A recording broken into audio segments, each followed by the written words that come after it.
Hello guys, welcome है आपका एक बार फिर से मेरे चैनल कोड विद शेरी के अंदर आज की इस वीडियो के अंदर हम देखेंगे how to use states in React के अंदर हुक्स कैसे यूज़ होते हैं, यूज स्टेट हुक क्या होता है, उसका क्या काम होता है, स्टेट्स को चेंज करने के लिए हुक्स कैसे यूज़ किए जाते हैं, यूज स्टेट हुक कैसे यूज़ किया जाता है, ये सब देखेंगे हम आज की इस वीडियो के अंदर। तो जल्दी से वीडियो को स्टार्ट करते हैं। और वीडियो को स्टार्ट करने से पहले मैं आपसे कहना चाहूँगा मेरे चैनल को सब्सक्राइब जरूर कीजिएगा, वीडियो को लाइक जरूर कीजिएगा, अपने कोड संग शेयर जरूर कीजिएगा। चलिए जल्दी से आ जाते हैं, मैं आ जाता हूँ अपने VS कोड की स्क्रीन के ऊपर।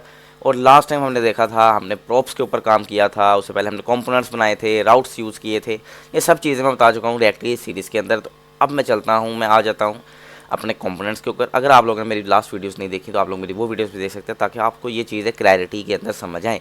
मैं आ जाता हूँ अपनी कंपोनेंट्स के अंदर। कंपोनेंट्स के अंदर आके मैं एक नई फाइल बना लेता हूँ, लेट्स सपोज किसी भी नाम से मैं कहता हूँ यूज स्टेट डॉट JSX का मतलब है कि मैं अब इसके अंदर इजीली अपनी HTML यूज़ कर सकता हूँ।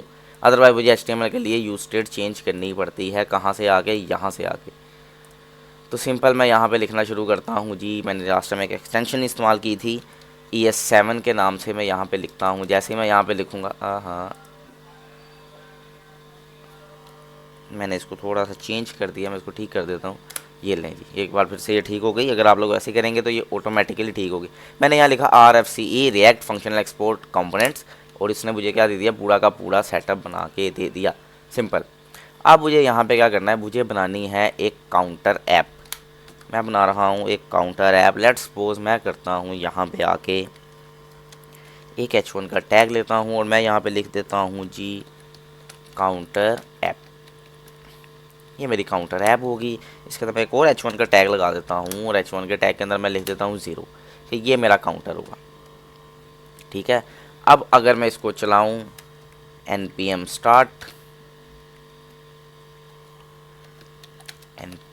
run start, तो मैं npm स्टार्ट कर रहा हूँ। मेरा रिएक्ट का प्रोजेक्ट अपने आप जाके ओपन हो जाएगा। कहाँ पे, मेरे ब्राउज़र के ऊपर।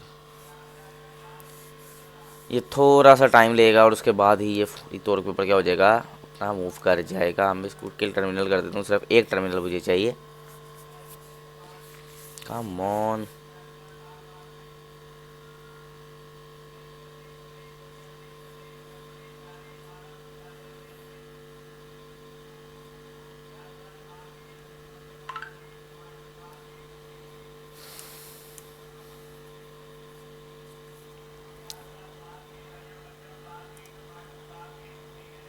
ये मेरे यहाँ ब्राउज़र के ऊपर ओपन हो जाएगा। लोकल होस्ट पे 3000 के ऊपर इसकी पोर्ट ओपन होगी। जैसे इसकी पोर्ट ओपन होगी, हम इसके ऊपर आपको दिखाऊंगा कि इसका लेटेस्ट वर्जन क्या आ रहा है। बस ये ओपन होने ही वाला है गाइस। जैसे कि रिएक्ट की स्क्रिप्ट चल गई है मेरे पास यहाँ पे, और ये देखें start the development server and local host 3000 के ऊपर ये क्या कर रहा है, मुझे वर्क करवा रहा है। अब मेरे पास यहाँ पे कुछ नहीं आ रहा, क्योंकि मैंने कंपोनेंट बनाया ज़रूर है, लेकिन मैंने उसको अभी तक एक्सपोर्ट नहीं किया। app.jx के अंदर मेरा कोई डेटा नहीं पड़ा हुआ, इस वजह से वो क्या कर रहा है, मुझे कोई डेटा शो नहीं कर रहा। तो मुझे क्या करना पड़ेगा, मैंने जो राउट्स बनाए थे उन राउट्स के थ्रू मुझे यहाँ पे एक राउट देना पड़ेगा, जिसके थ्रू मुझे सारा डेटा शो होगा। मैं यहाँ पे एक और राउट बना लेता हूँ।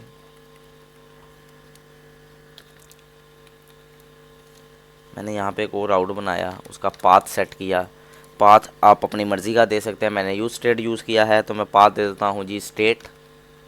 उसके बाद यहाँ पे मुझे देना पड़ेगा उसका एलिमेंट के अंदर मुझे देना पड़ेगा जी उसका कंपोनेंट का नाम। लेट्स सपोज मैं कंपोनेंट का नाम देता हूँ जी, जो कंपोनेंट मैंने बनाया था, मैंने कंपोनेंट बनाया था यूज स्टेट। तो ये देखें use state dot slash component, और यूज स्टेट यहाँ से उठ के मेरे पास यहाँ पे भी शो हो जाएगा। जैसे ही मैं एंटर प्रेस करूँगा, मेरे पास यहाँ पे भी ये क्या हो जाएगा, import use state from dash dot slash components। यानी कि क्या हुआ, मेरे कंपोनेंट्स के फोल्डर के अंदर से उसने उस यूज स्टेट की फ़ाइल को पिक किया, और पिक करके मुझे कहाँ पे दे दी वो फाइल, app.jsx के अंदर, और उसका एक मुझे क्या बना के दे दिया, राउट बना के दे दिया। अब इस एलिमेंट को मुझे क्लोज़ करना है। उसके बाद मुझे क्या करना है, अपने इस राउट को क्लोज़ कर देना। That is it guys.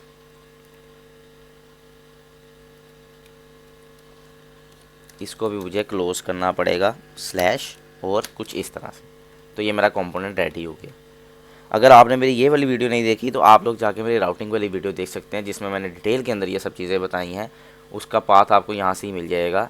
मैं उसका डिस्क्रिप्शन के अंदर उसका लिंक ऐड कर दूँगा, ठीक है। मैंने इसको सेव किया। यहाँ पे मेरे पास देखते हैं कोई एरर तो नहीं आ रहा, एरर तो कोई नहीं आ रहा। कंपाइल्ड सक्सेसफुली, कोई एरर नहीं है। अब क्या करना है, हमें जाना है स्टेट के ऊपर। मैं आ जाता हूँ अपने ब्राउज़र के ऊपर, ये मेरा ब्राउज़र है। इसके ऊपर मुझे यहाँ पे अब क्या करना पड़ेगा, स्लैश और स्टेट के नाम से मैंने क्या दिया था, एक लोकेशन दी थी, और यहाँ पे मेरा काउंटर ऐप मुझे क्या हो रहा है, शो हो रहा है। मुझे यहाँ पे क्या शो हो रहा है, एक काउंटर ऐप शो हो रहा है। मैं इसको थोड़ी सी क्लासेस देता हूँ। क्लास नेम, लेट्स सपोज दोनों को ही क्लास नेम दे देता हूँ। एक मेन डिव के अंदर क्लास दे देता हूँ ताकि ये आप लोगों को क्लियरली शो हो। मैंने क्लास नेम दे दी है जी, किसी भी नाम से दे देता हूँ मैं, काउंटर के नाम से मैंने क्लास दे दी। मैंने इसको सेव किया और कंपोनेंट के अंदर जाके मैंने एक नई फाइल बनाई, यूज स्टेट डॉट CSS के नाम से।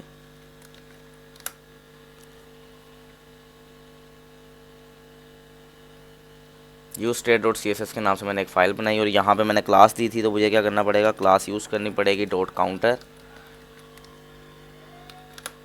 और इस काउंटर की क्लास के अंदर मैं क्या दे दूँगा, मार्जिन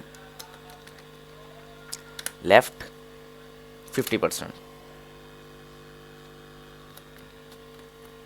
मैंने जैसे इसको 50% किया, अब मेरे पास क्या होगा, यहाँ पे मुझे इसको इंपोर्ट भी करना पड़ेगा। मुझे क्या करना पड़ेगा, इसको इंपोर्ट करना पड़ेगा यहाँ पे, क्योंकि मैंने क्लास यूज़ की है, मुझे इंपोर्ट करना पड़ेगा। इंपोर्ट क्या करना पड़ेगा, डॉट स्लैश और contacts sorry use state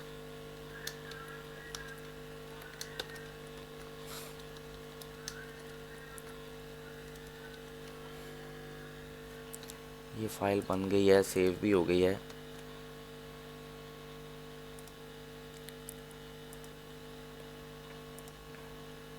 import dot slash use state dot CSS।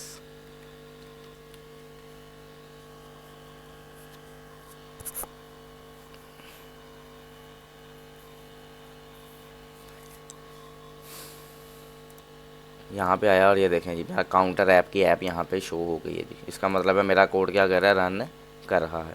मैं इसको थोड़ा सा सेंटर में ले आता हूँ, 40% कर देता हूँ। आई होप आपको ये क्लियर नज़र आ रही होगी। काउंटर ऐप और 0 एंड समथिंग मेरा डेटा यहाँ पे शो कर रहा है। इस तरह से आप लोग क्लासेस यूज़ कर सकते हैं एक सेम फाइल बना के। तो मैं क्या करता हूँ, सिंपल, अब मैं यहाँ पे यूज़ करता हूँ यूज़ स्टेट। जावास्क्रिप्ट अगर हमने लिखनी हो, मैंने लास्ट वीडियो में बताया था जब हमने प्रोप्स यूज़ किए थे कि आप कहाँ यूज़ करते हैं, इस रिटर्न से ऊपर। तो मुझे यहाँ पे यूज़ करना है अपनी जावास्क्रिप्ट को। तो यहाँ पे काउंटर ऐप बनाना बहुत इजी होता है। किसके अंदर, हमारे पास जावास्क्रिप्ट के अंदर। मैं कहता हूँ लेट, आप कौन भी यूज़ कर सकते हैं, उसका भी कोई इशू नहीं है। और मैं यहाँ पे एक ब्रैकेट देता हूँ, स्क्वायर ब्रैकेट, और इसके अंदर मैं 2 वैल्यू दे देता हूँ। एक होगी काउंट और एक होगी सेट काउंट। एक होगी सेट काउंट और दूसरी को मैं कह देता हूँ इक्वल यूज स्टेट। और जैसे ही मैंने यहाँ पे यूज स्टेट लिखा, तो मेरे पास यहाँ पे एक वैल्यू यूज स्टेट की आ गई। यूज स्टेट इसका अपना बिल्ट इन फंक्शन है, स्टेट्स को चेंज करने के लिए यूज़ होता है। मैंने यहाँ पे लिखा यूज स्टेट 0, यूज स्टेट की वैल्यू मैंने क्या कर दी, 0। अब जो यहाँ पे मैंने 0 लिखा है, इसको मैं यहाँ से रिमूव कर दूँगा और मैं यहाँ पे ये वाली वैल्यू ऐड करूँगा काउंट की। मैं इसको ऐड करने से पहले आपको सेव करके दिखा देता हूँ कि मेरे पास इसका अभी फ़िलहाल व्यू क्या आ रहा है। तो मेरे पास यहाँ पे काउंटर ऐप के अंदर फ़िलहाल कुछ भी नहीं आ रहा। तो जैसे ही मैं इसके यहाँ पे काउंट लिखूँगा, तो मेरे पास क्या वैल्यू आ जाएगी, मैं आपको वो दिखाता हूँ। जावास्क्रिप्ट के अंदर अगर आपने HTML के अंदर, रिएक्ट के अंदर आप HTML के अंदर जावास्क्रिप्ट यूज़ करना चाहते हैं, तो फिर आपको कर्ली ब्रैकेट्स यूज़ करनी पड़ती हैं। मैं यहाँ लिख देता हूँ काउंट, और जैसे ही मैं यहाँ पे काउंट लिखूँगा, अब मेरे पास क्या शो हो रहा होगा, यहाँ पे 0 शो हो रहा है। अब ये 0 कहाँ से आ रहा है, ये 0 HTML में से नहीं आ रहा है जैसे मैंने लास्ट टाइम लिखा था। अब ये 0 इस यूज स्टेट में से आ रहा है। लेट्स सपोज अगर मैं यहाँ 10 लिख देता हूँ, तो मेरे पास यहाँ पे 10 आएगा। सी, तो मैं यहाँ पे फ़िलहाल 0 रहने देता हूँ, क्योंकि हमने एक एक नंबर को क्या करना है, इंक्रीज़ करना है। मैंने यहाँ पे काउंट लिख दिया। एरर आ रहा है, किस चीज़ का एरर आ रहा है भाई?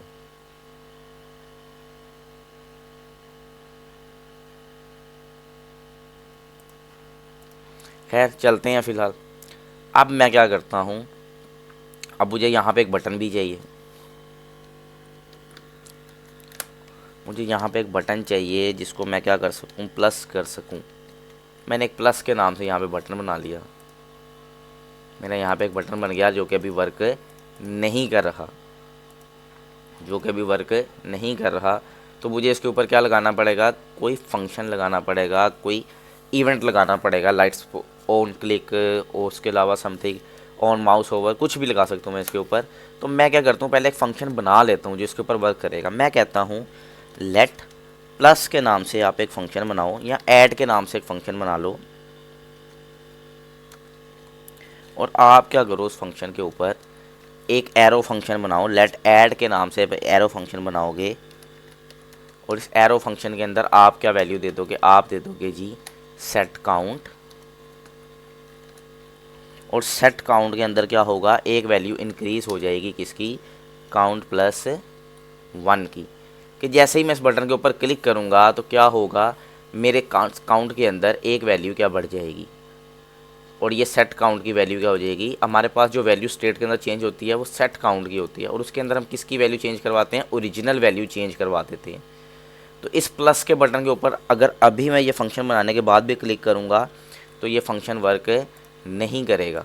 सी, क्योंकि मैंने यहाँ पे फंक्शन के ऊपर कोई इवेंट ही नहीं लगाया। इस बटन के ऊपर मुझे कोई इवेंट लगाना पड़ेगा। मैं कहता हूँ आप क्या करो, ऑन क्लिक के ऊपर आप इस फंक्शन को ऐड कर दो। इस फंक्शन को यहाँ से मैंने कॉपी किया, और कॉपी करके मैंने यहाँ पे क्या कर दिया, इसको पेस्ट कर दिया।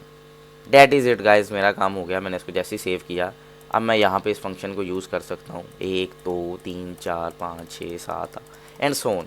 मैं जब तक इस बटन को क्लिक करता रहूँगा ये एक एक वैल्यू क्या करता रहेगा, इंक्रीज़ करता रहेगा, जब तक मैं इसको रीलोड नहीं कर देता। आई होप गाइस आपको ये चीज़ समझ आई होगी। जिस तरह हमने प्लस किया है सेम इसी तरह हम इसको माइनस में भी कर सकते हैं। उसके लिए मैं क्या करता हूँ, एक और बटन यूज़ कर लेता हूँ।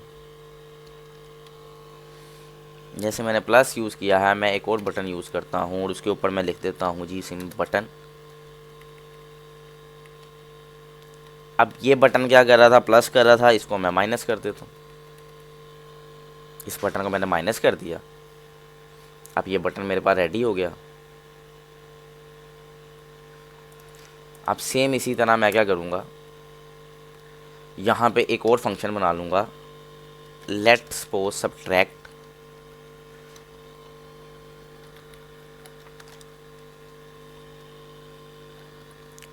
एरो फंक्शन, और सेट काउंट के अंदर फिर से एक वैल्यू दूंगा, काउंट। लास्ट टाइम प्लस किया था, अब इसके अंदर क्या कर देंगे, माइनस कर देंगे, काउंट -1। मेरे पास एक एरर आ रहा है, वो कह रहा है subtract is assigned a value but never use. आपने इसे यूज़ नहीं किया, तो हम इसे कहाँ यूज़ करने वाले हैं, इस माइनस के बटन के ऊपर यूज़ करेंगे। मैंने कहा ऑन क्लिक के ऊपर आप क्या लगा दो, माइनस नाम का एक फंक्शन जो आपने यूज़ किया है, सॉरी सब्सट्रैक्ट नाम का एक फंक्शन आपने यूज़ किया है, इसको मैंने यहाँ से कॉपी किया और इसको मैंने यहाँ पे पेस्ट कर दिया। अब मेरा ये फंक्शन भी चलने लग जाएगा। मैं यहाँ पे आता हूँ, अब इसको एक एक वैल्यू प्लस करते हैं, तो यहाँ से एक एक माइनस करने लग जाते हैं।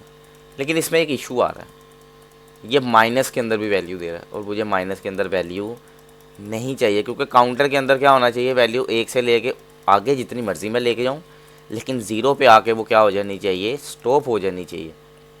उसके लिए हमें यहाँ पे क्या करना पड़ता है, इस फंक्शन के अंदर कुछ कंडीशंस देनी पड़ती हैं। लेट्स सपोज मैं इसको फ़िलहाल के लिए यहाँ से कट आउट करता हूँ, और मैं यहाँ पे लिखता हूँ इफ़ कंडीशन। मैं यहाँ पे इफ़ एल्स यूज़ करता हूँ। ये वो इफ़ एल्स हैं जो मैंने जावास्क्रिप्ट के अंदर करवाए थे। अगर आपने वो वीडियो नहीं देखी तो आप लोग मेरी जावास्क्रिप्ट की सीरीज़ के अंदर जाके जावास्क्रिप्ट की होल सीरीज़ देख सकते हैं, जिसके अंदर आपको बहुत सारी चीज़ें क्लियर आउट हो जाएंगी रिएक्ट पे आने के लिए। मैं यहाँ पे क्या करता हूँ, मैं लिखता हूँ let if count triple is equal to 0। अगर काउंट की वैल्यू क्या हो जाती है, 0 हो जाती है, तो आपने क्या करना है, आपने काउंट की वैल्यू को कर देना है जी 0। काउंट की वैल्यू को आपने क्या कर देना है, 0 कर देना है। और अगर नहीं होती तो फिर आपने उसको क्या करते रहना है, माइनस करते रहना है। अगर काउंट की वैल्यू इक्वल आ जाती है 0 के तो काउंट की वैल्यू क्या हो जाएगी, 0 हो जाएगी। लेकिन अगर नहीं आती तो सेट काउंट आप -1 1 1 1 करते रहोगे। मैंने इसको सेव किया, मैं यहाँ आया, मैं एक बार अपनी इसको रीलोड कर लेता हूँ और अब मैं क्या करता हूँ, रिएक्ट की ऐप को दोबारा चलाता हूँ। 1 2 3 4 5 6 7 9 10 ऊपर जा रहा है। और जैसे ही मैं इसको यहाँ पे करूँगा तो अब 0 के बाद ये क्या कर रहा है, स्टॉप कर रहा है, 0 से नीचे नहीं जा रहा। आई होप गाइस आपको ये चीज़ समझ आई होगी कि हमने किस तरह से काउंटर ऐप बनाई, किस तरह से उसको टैकल किया, किस तरह से उसको वर्क किया। ये सब चीज़ें देखी हमने आज की इस वीडियो के अंदर। आई होप आपको वीडियो अच्छी लगेगी। वीडियो अच्छी लगी तो मेरी वीडियो को लाइक ज़रूर कीजिएगा, अपने कोर्ट के साथ शेयर ज़रूर कीजिएगा, चैनल को सब्सक्राइब जरूर कीजिएगा ताकि आने वाली वीडियो के साथ भी अपडेटेड रह सकें। रिएक्ट के ऊपर अभी बहुत सा काम करना है, अभी नेक्स्ट जेएस के ऊपर आना है, नोड जेएस की पूरी सीरीज़ आनी है। तो आई होप गाइस आपको, तब तक के लिए आप लोग मेरे चैनल को सब्सक्राइब करें। जब तक नई वीडियो नहीं आती, अपना ख्याल रखिएगा। Take care, bye bye.